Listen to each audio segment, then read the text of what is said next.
I'm Karen Spilka, and I'm State Senator for the 2nd Middlesex and Norfolk District, which includes the towns of Ashland, Framingham, Franklin, Holliston, Hopkinton, Medway, and Natick. As a state senator, I have sort of a lot of different types of jobs. I wear a lot of different hats.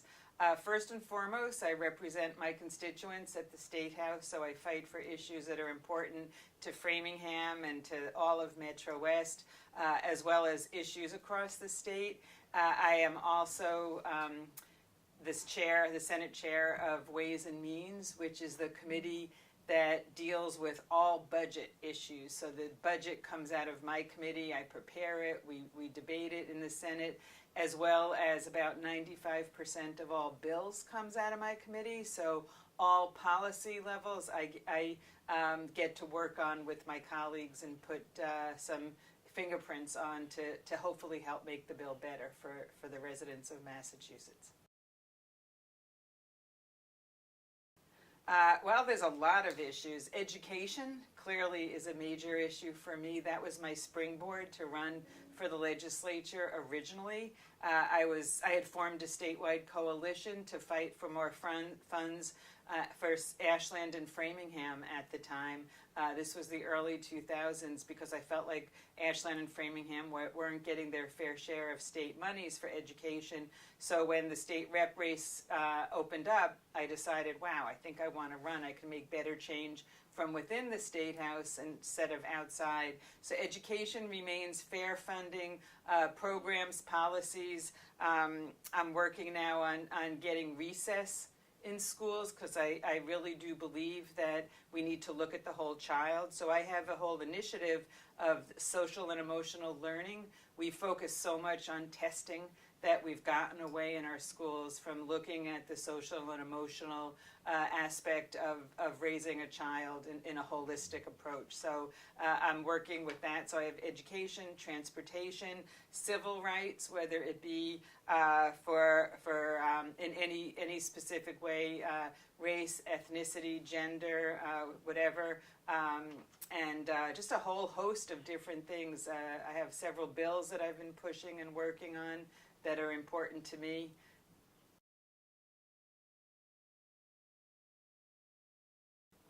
Well, being president is you give leadership to the other 39 senators in the state Senate. It's and a lot of that has to do with a person's definition of leadership.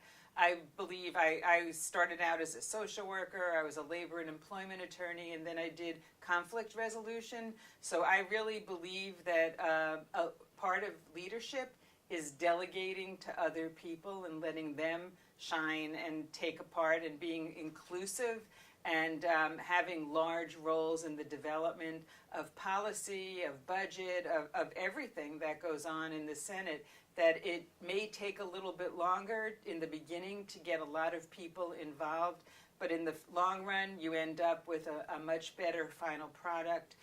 You have more people that buy into it, so the chances of that final product being successful really increase as well. So, I believed in sharing the leadership of the Senate and getting people to work on policy and bills and different things that are happening, and using their expertise, because I think that that's really important, their expertise, their experience, their backgrounds, and their strengths, so that we help, as a Senate president, I would get the pulse of what the Senate wanted to do, let people develop the policy, the bills, and things like that, and then help usher it through the Senate when it goes to the House and then final conference to committee to make sure that the Senate's positions are strong and show through the final policy or budget, and working with the governor and the administration. So it's a lot of collaboration, both on the House of Representatives side, the governor and his administration, as well as among all of the other senators as well.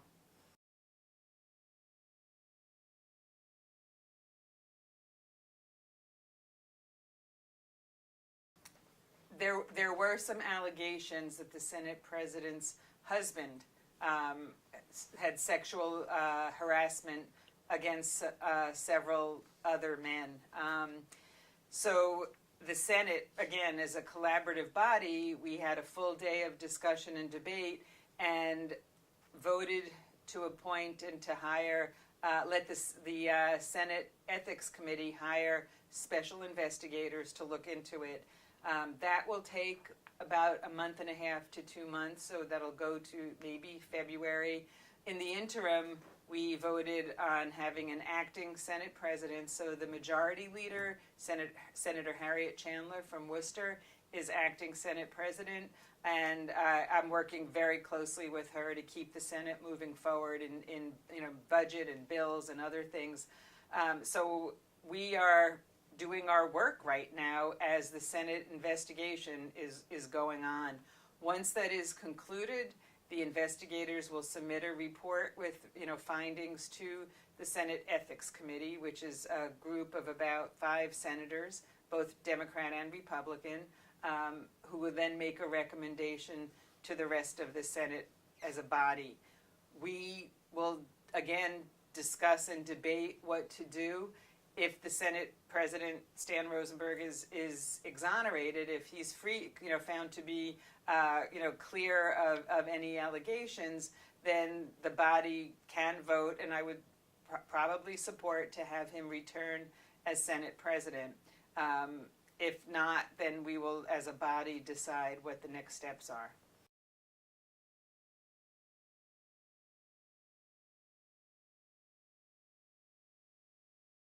When you think about it, I am the 27th woman to be in the Senate ever since the 1700s, when there have been, 20,000 men?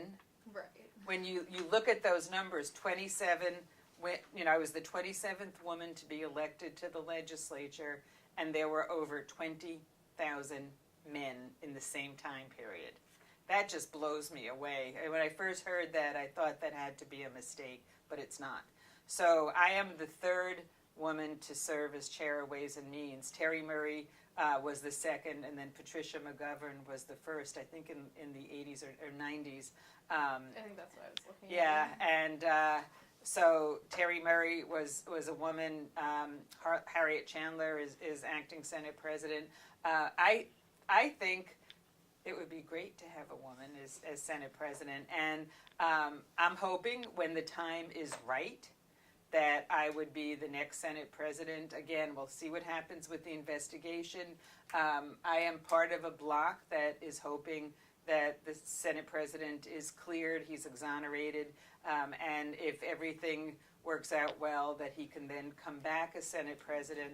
But when the time is right, I think having a woman as Senate President sends a message. Having somebody who is strong and smart and collaborative and willing to roll up their sleeves and work hard and help move people forward, I think it would be great. Well, I'm personally working a lot on the budget. Even though the Senate doesn't do its budget and debate until May, I start in December and January to start getting the numbers together. And in fact, there will be a press release today going out about I've been working with the House and the governor's office on finalizing revenue, what numbers we'll be using to build our budget for next year, starting in July. So the budget takes up a large part for me. But again, all bills pretty much come through the Senate Ways and Means Committee.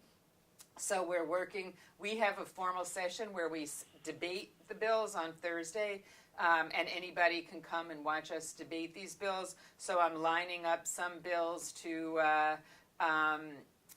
do the next few Thursdays. We have several bond bills coming up, which will fund some major projects, hopefully for Mass Bay here locally and Framingham State University.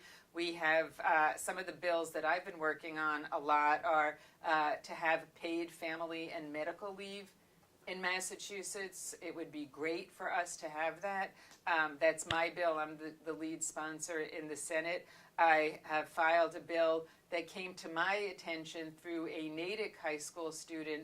They contacted me saying that they are about to apply for a driver's license. And instead of it being a joyous occasion, because it's a rite of passage, it should be something exciting, they felt anxiety instead, because they would have to check off the box either male or female, and they felt they were gender neutral.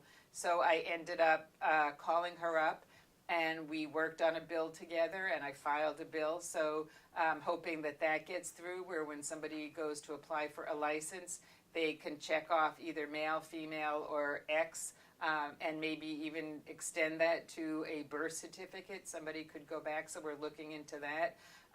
We have bills from civil rights to education. I have several education-related bills to an act to protect puppies and kittens. I am, raised chocolate Labrador retrievers for many years.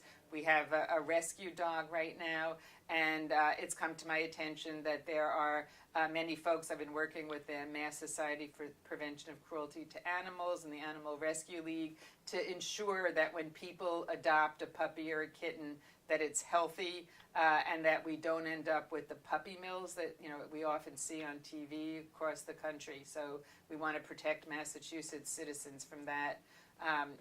There's such a variety. Every day, every week brings something new, and it's an incredibly exciting job to be able to help people in not only Framingham and the Metro West, and bring home funds I was able to bring funding back to Framingham Public Schools to help some of the overcrowding that's going on, and help them look at building some of the newer schools for the Fuller School to replace that. So these are all areas that I get involved in and have an opportunity to directly help Framingham students and the kids, as well as the residents and the city and the state. So it's a great job.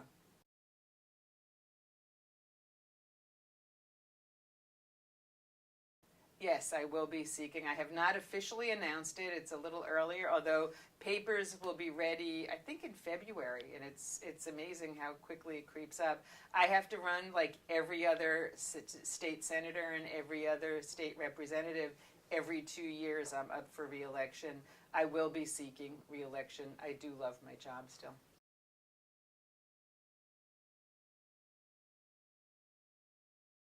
I am excited. It's a new era.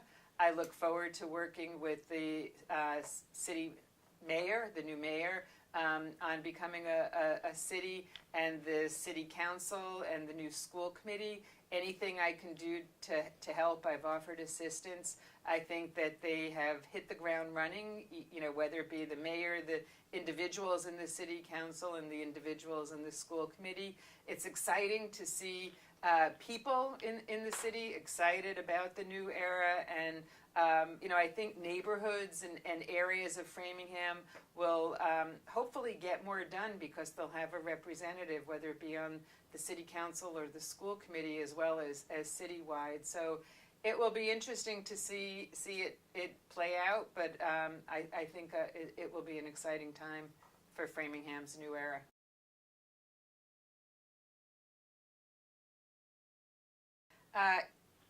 We have a Democratic House of Representatives, a Democratic Senate, Massachusetts Senate, and a Republican governor.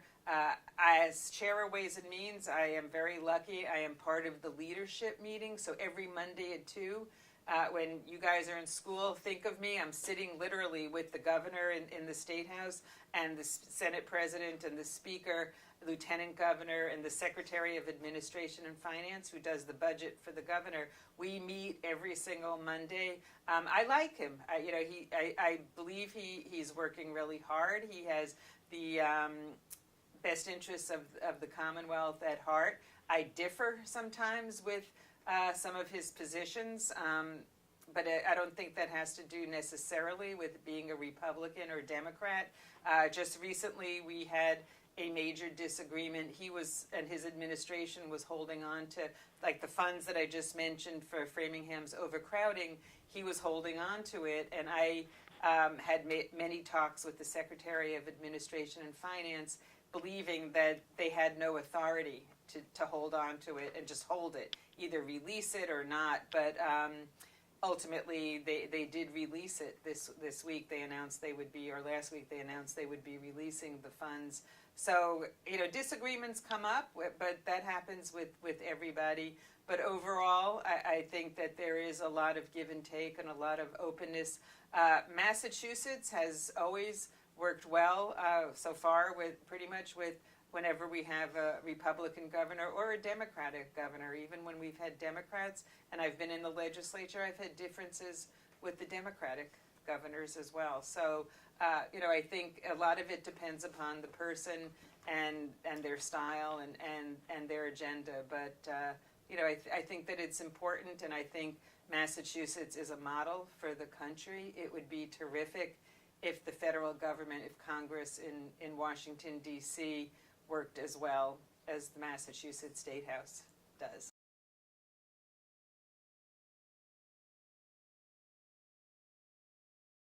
So I would urge all young voters, and even before you can vote, to pay attention to what's going on.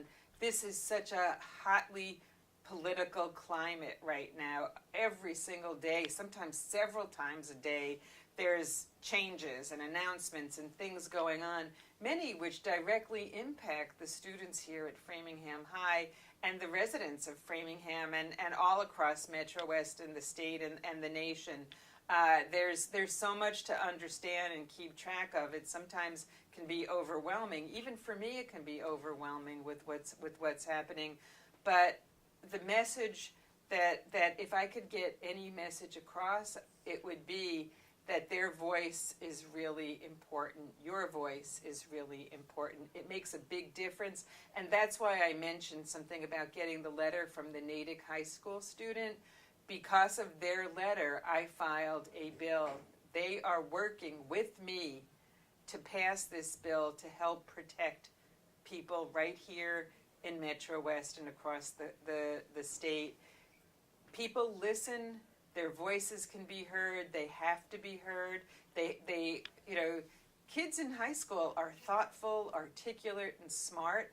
And everybody is thinking, because there's so much going on, unless you have your head in the sand, you have to be thinking about some of these issues. And it's important that they let me know and other folks that are in the position to hopefully make things better and to make a positive difference.